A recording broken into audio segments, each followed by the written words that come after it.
Ayan na ang bagong baboy namin. O yan. Ayan.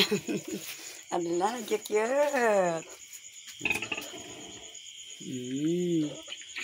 Sampo ang blessing. Ala. Ay, tigay mo na yan eh. Atoy. Nagatin mo na. Nagatid daw. Dua ti labang. Nya. Dua. Napay labang na dyan eh. Mura yung pilay, dalibang na. Isempet, magayam nga kwan. Kaptay lang damdamo ato. Kaya mami nagpaspasi ka mga pasuso kayo mga may. Yan, ato iti duwangan na ko nasengpet datang panak ti baboy. Natan. Tanyo man. Nagkwadan eh. Apa aja na ni? Apa ato yun eh? Hindi ko na, ngunit siya tatan eh. Labang ata, uno dara. Labang aja, labang. Kulay na. So ito ulo na, ulo na. Ganito pala, hindi pala alisin yung kwan, aji bagis. Ora ka mo mga kartibo nan. Ano naman sige. Ora mo kartibo gayam, gusto di ko na. Data pala di ko na Yan yung pawag dito yan. Aji matres, ay matres. Kadkadwa. Basta, hamong kang agpaang, kagkagkagati anak mo wine. Namnong kami mabutangan na po, dati nagdakila problema dyan naman yan, aji technician na yun. Diyos ko. Dapat ka talaga, ti baboy, nung mga anak, hamo pa lang ipilit nga di ko. Kota siyempre, anak kayat ti ko anak kayat ti maistorbo, ta siyempre, paspasikal. Kailangan mo talaga ti ko kailangan mo nga. Sika mga tao nga paspasikal nga paspasaswa. Mata ni duwa nga buri, kasla aso tayo tinga ko na eh. Yung pangao niya, talo, gaya. Dede taman dede ganaw. Dati ka kulit ka ng pati buntot na. Ala, nagkikit dan eh. Sarkan mo ata do balak to, da makalaos da. Maraw ganto ko na. Hop, ang gagagong at painom. Palasin pati na pa anak ko. Atoy. Ayun check ko damdamo, yun nakita ka damdamo. Ata ti first time marimor data. Mati pinanak ko na tinay duwa. Ayo ulo ti kwa. Nitatang ata. Tatang mo ata. Ayan.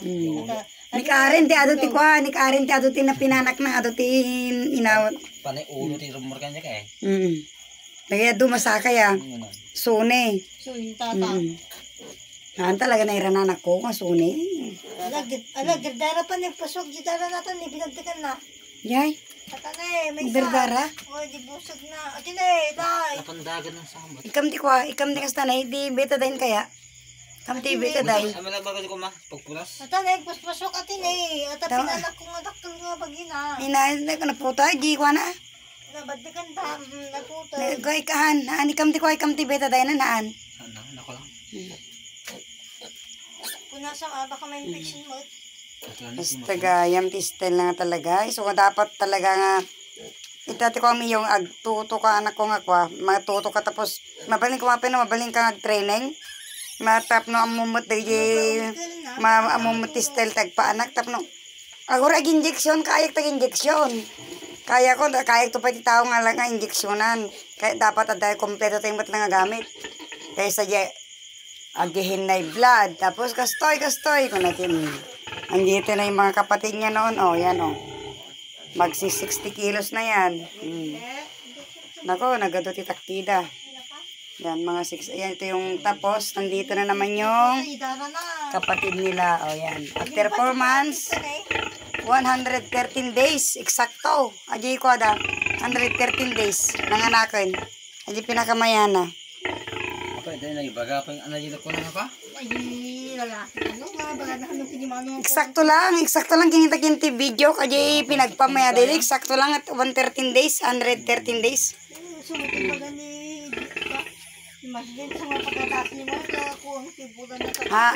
Kasano nga pagkatasan ka nagmet dedi na tapakat nagatot mga matiti lactation nagpagatasan Makapakan mo yata to.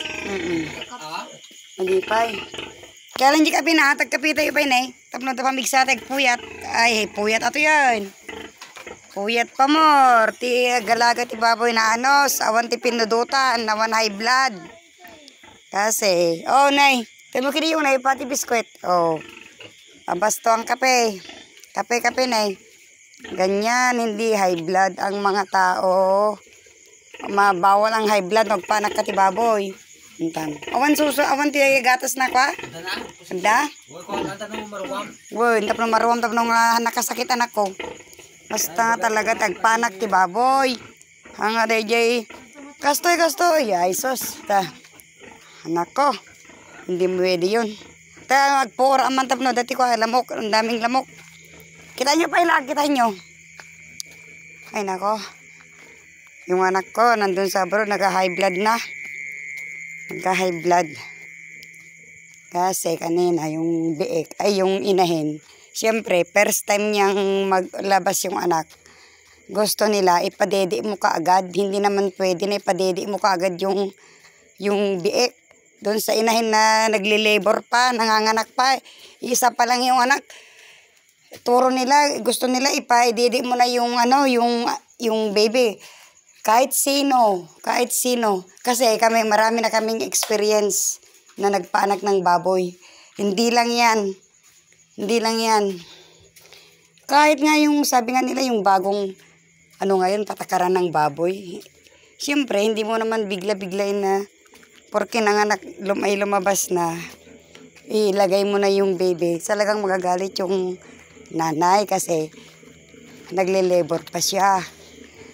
Masakit pa yung tiyan. Siyempre, lalo na maraming anak yan, 10. 10 yung anak. Kailangan ayan, yan sabi kanina tignan nyo guys. Nakakaano na. Pinadidi niya yung yung anak niya, yung mga baby. Ayan. Apay. So dapat dagito may dealen. May deal dagito yun, ito nabigat. I-deal tayo nabigatan dagito yun. Ni pa iyakar di banger. Pang 6. Dapat pa kanyan to kitidamdaman. Baka na yun tapos di na matagari. Tata ko man, anyo orasan eh. Nakati matagari. Dito muna ilalagay. Ikabil dito pala dito ni pagidanda. Ay, sweater ko pa dyan maisan.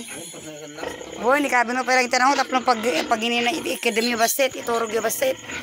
Madimot na niya may turog. At yun ako nabalin pa, sweater ko tin eh. Nagitalatan.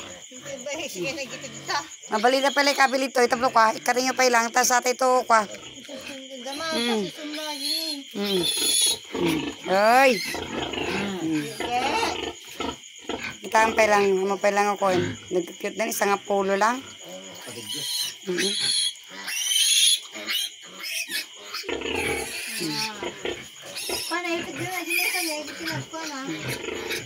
Dati yan kanina galit na galit. Anak kahit ipasagid. Anak, no, ipadede mo dyan anak na first time. Ay nako, ano ba ang ito yung question ko guys. Ito yung question ko lalo na yung mga magbababoy, yung katulad namin na may mga pegere, na malalaking pegere. Ano bang dapat na maganda na higaan ng mga biek? Yun ang gusto kong malaman. Yung biek na hindi ba tama yung ginawa namin na damit ang ilalagay mo dito? Kasi hiwalay muna kasi nga yung nanay medyo ulyanin, nangangagat. Siyempre takot kami baka kagating nga yung mga baby kaya yan. Hiwalay muna namin.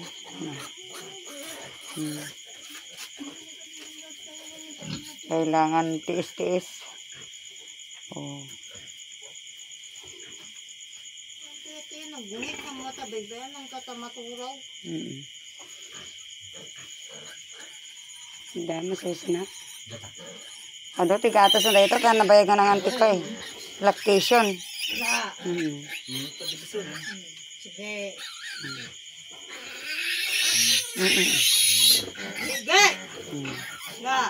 Lagi matris na, diri mo ara, lagi ko na. Lagi kadkadwanan. Muman dan sapay damot nagkuan. Ano ba ang magandang ilagay sa mga biik? Ipa ng palay, wala naman kaming ipa ng palay. Kasi dati may experience na kami yung saging na dahon ng saging. Dati noong una. Nung unang anak niya yan, nilagyan namin ng saging. Pagkatapos ay maraming naging allergy sila. Kaya takot na kami na maglagay ngayon. Kaya sabi nila, daw yung ipa. Ipa ng palay. Wala namang ipa. Saan tayo kukuha ng ipa ngayon? Wala. Ito lang guys ang may share ko. Bukas ay pupunta na yung technician at may injection yung inahin. Kailangan may injectionan para lumakas. After 3 days, injectionan yung mga biik. Ayan lang guys ang may share ko. Yan, nakanak na awa ng Diyos. Tapos na siya.